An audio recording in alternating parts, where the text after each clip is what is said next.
আমাদের শিক্ষা ব্যবস্থা অত্যন্ত দুর্বল হয়ে গেছে, আমাদের স্বাস্থ্য ব্যবস্থা দুর্বল হয়েছে, আমাদের অর্থনৈতিক ব্যবস্থাকে পর্যদস্ত করে ফেলা হয়েছে। এই জাতির মধ্যে একটা ইনহেরেন্ট একটা স্ট্রেংথ আছে, একটা শক্তি আছে, অন্তর্নিহিত শক্তি, যে শক্তি হচ্ছে জেগে ওঠার শক্তি। আমি সেই জন্যই কখনোই আশা হারাই না। 1971 সালে 14ই ডিসেম্বর বাংলাদেশের জন্য যারা যুদ্ধ করছিলেন, লড়াই করছিলেন, সেই সময়ে এই দেশের সবচেয়ে মেধাবী মানুষগুলোকে যে নির্মম নৃশংসভাবে হত্যা করা হয়েছিল, সেই দিনটিকে আমরা পালন করি শহীদ বুদ্ধিজীবী দিবস হিসাবে। আজকাল যারা তরুণ, অর্থাৎ যাদের বয়স 30-এর নিচে, তারা এই দিবসটি সম্পর্কে সরাসরি কোনো ধারণা রাখেন না। কিন্তু এখানে আমরা যারা আছি, এখানে যারা সেই সময় যুদ্ধের সময় তরুণ ছিলাম, আমরা নিজেরাই উপলব্ধি করেছি, দেখেছি 1971 সালে আমরা যুদ্ধে অংশ নিয়েছিলাম এবং মূল লক্ষ্যটি ছিল যে আমাদের এই দেশে, এই অঞ্চলে, এই ভূখণ্ডের মানুষের যে অধিকার, সেই অধিকারকে হরণ করছিল পাকিস্তান। রাজনৈতিকভাবে আমাদেরকে শোষণ করছিল, বঞ্চিত করছিল, অর্থনৈতিকভাবেও আমাদেরকে নির্যাতিত, আমাদেরকে বঞ্চিত, এবং আমরা বঞ্চনার শিকার হচ্ছিলাম এই অঞ্চলের মানুষ।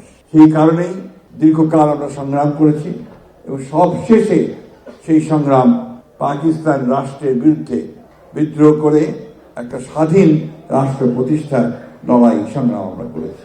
এবং সেই যুদ্ধের ডাক দিয়েছিলেন আমাদের শহীদ প্রেসিডেন্ট জিয়াউর রহমান, আমাদের দলের প্রতিষ্ঠাতা। এই শহীদ বুদ্ধিজীবী দিবসটি আমাদের কাছে খুব ভারাক্রান্ত, কারণ ঠিক 2 দিন আগে স্বাধীনতার পাওয়ার, 16ই ডিসেম্বরের আগে অত্যন্ত পরিকল্পিতভাবে একটা নীল নকশার মাধ্যমে একটা জাতিকে সম্পূর্ণ মেধাশূন্য করে দেওয়ার একটা চক্রান্ত ছিল সেটা। এবং দুর্ভাগ্য আমাদের যে পাক হানাদার বাহিনীর সঙ্গে যারা সেদিন যোগ সাজস করেছিল, তাদের প্রতিনিধি হয়ে এসে বাড়িতে বাড়িতে, বিশ্ববিদ্যালয়ের কোয়ার্টারগুলোতে, অথবা তাদের বাড়ি থেকে যারা তুলে নিয়ে গিয়েছিল, তারা ছিল কিন্তু বাঙালি সন্তান। এবং আজকে আমরা খুব ভালো করে জানি যে তারা কারা ছিলেন, এবং আমাদের ইতিহাস প্রমাণ করে যে তখনকার সেই রাজনৈতিক শক্তি যারা বাংলাদেশের স্বাধীনতার বিরোধিতা করেছিল, তারাই সেদিন আমাদের সেই সূর্য সন্তানদেরকে তুলে নিয়ে গিয়েছিল। এই বিষয়টিকে হালকা করে দেখার কোনো কারণ নেই।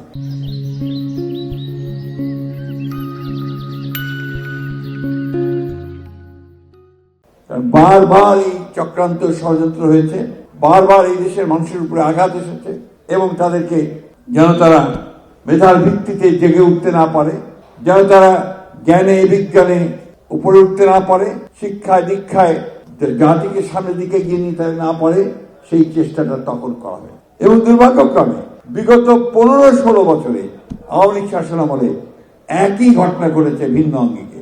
আমাদের শিক্ষা ব্যবস্থা অত্যন্ত দুর্বল হয়ে গেছে, আমাদের স্বাস্থ্য ব্যবস্থা দুর্বল হয়েছে, এগুলো আমরা আমাদের অর্থনৈতিক ব্যবস্থাকে পর্যদস্ত করে ফেলা হয়েছে। আমরা সবসময় এই চক্রান্ত, ষড়যন্ত্র আমাদের এই জাতির বিরুদ্ধে আমরা দেখছি। কিন্তু আমি একটা কথা আমার সবসময় মনে হয় যে এই জাতির মধ্যে একটা ইনহেরেন্ট একটা স্ট্রেংথ আছে, একটা শক্তি আছে, অন্তর্নিহিত শক্তি, যে শক্তি হচ্ছে জেগে ওঠার শক্তি। শত অত্যাচার, নির্যাতন, নিপীড়ন, হত্যা, যুদ্ধ, কোনো কিছু এই জাতিকে কিন্তু দাবিয়ে রাখতে পারে না, তাকে বসে রাখতে পারে না।